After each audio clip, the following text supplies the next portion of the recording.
Hello and welcome to this lesson on the fine old tune Constant Billy. This is a Morris tune and it comes from the village of Adderbury in England. We're in 6/8 time. Now 6/8 is compound duple, which is two groups of three. You could count it 1, 2, 3, 4, 5, 6, 1, 2, 3, 4, 5, 6, but that's pretty hard. So I tend to count it in twos. I've set my metronome to 85 beats per minute and 2 beats per bar. So it kind of sounds like this. So you could count it 1, 2, 1, 2, or 1 and a 2 and a 1 and a 2 and a 1, 2, 3, 4, 5, 6, 1, 2, 3, 4, 5, 6. You can see how that can work, and that works pretty well for me, and that's what I tend to do with 6/8 to get a nice kind of rumpty-tumpty kind of feel, which you need for this piece of music. Key of G major, all the notes on the G row, that's the row nearest to the bellows. This row here, they have normal heads on my music, and the notes on the D row, this outside row, they'll all have diamond shaped heads. That's something peculiar to my music, not in common use, but it kind of makes sense to me, and I've done it for quite a few years now. Now we start off in what I call pos -1, position -1. This is a third button start instrument, this Dino Perfetti. So if I play the third button down on this G row and push the bellows towards the closed position, that is a note of G, and if I do the same thing on the third button on the D row, that's a note of D. So if I were to put my first finger on that G and put my other finger sequentially underneath that, that's what I call the home position, and my abbreviation for that is pos H. So pos -1 is one up from that.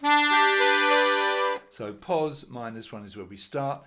And we have this little pickup bar with one note in it, this note of D, which is on this instrument button 2. If you've got a fourth button start instrument, meaning the fourth button down is G and D on the respective rows, your first note will be the third button, this one here, but it's second button if you've got a third button start. And the note is D, and it's a quaver. So you're going to go, if you counted it in sixes, you go 1, 2, 3, 4, 5, 6, and play that note on the sixth beat of the bar.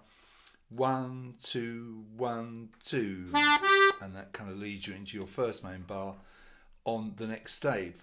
It says NC because there's no chords, nothing in the left hand here, so I think that's actually pretty straightforward. Let's look at our first couple of bars. We can see it says letter A, that's the start of the A section, the A part. And there's all kinds of signs here. You've got that sharp sign at the beginning of the stave there, that's an F sharp, reminding you that in the key of G, all Fs are sharpened, or sharped, as they say in America. And then you've got a repeat sign, thick line, thin line, 2 dots, because we're going to come back to this point a little bit later on in the music.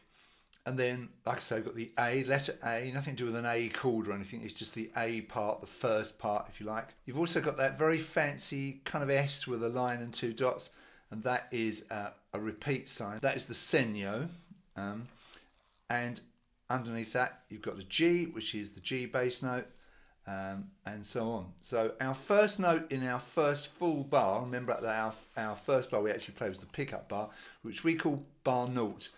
So the bar we're about to play is bar number 1, the first complete bar on this second stave.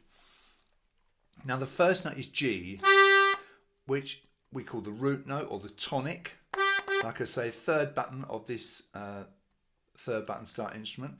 Finger 2, and it's a crotchet. So in 6/8 that's held for 2 beats. 1, 2, 3, and on beat 3 you've got this note here which is D where the little finger falls. And it's a quaver. So if you're going to count in sixes, you'd be 1, 2, 3, 1, 2, 3, and then you put your third finger down, and your second finger down, and your third finger down. This is all on the push, by the way. And those last 3 notes of that bar are all quavers, so they come on 4, 5, 6. So you'd have 1, 2, 3, 4, 5, 6. 1, 2, 3, 4, 5, 6. So the first note lasts for the first 2 beats of the bar, and then those 4 quavers are on beats 3, 4, 5, and 6. All on the push. The bass line there, you've got G bass, G chord, which is these 2 down here, and I use fingers 4 and 3, and I'll gone into this before, but I use one finger per bass note. Not everyone does that. A lot of people use fingers 3 and 2 down here, but I use 4 and 3. It is a bit more painful, a little bit harder, but if you can get used to it, it makes a lot of logical sense, I think. So G bass, G chord, and then we have something we often do in the key of G. We play a B bass and then a G chord. Now B bass is button 2 on the inside row, finger 2, and then you return to the G chord. Remember, the capital letters are the bass notes and the little or lowercase letters are the chords. So you've got G bass, G chord, B bass, G chord. So you come across in that diagonal. Notice where those basses fall. You've got 1, 2, 3, 4, 5, 6. Look at the notes where the letters are written above, and you'll see how it fits in. So from our pickup bar, we've got 1, 2, 3, 4, 5, 6.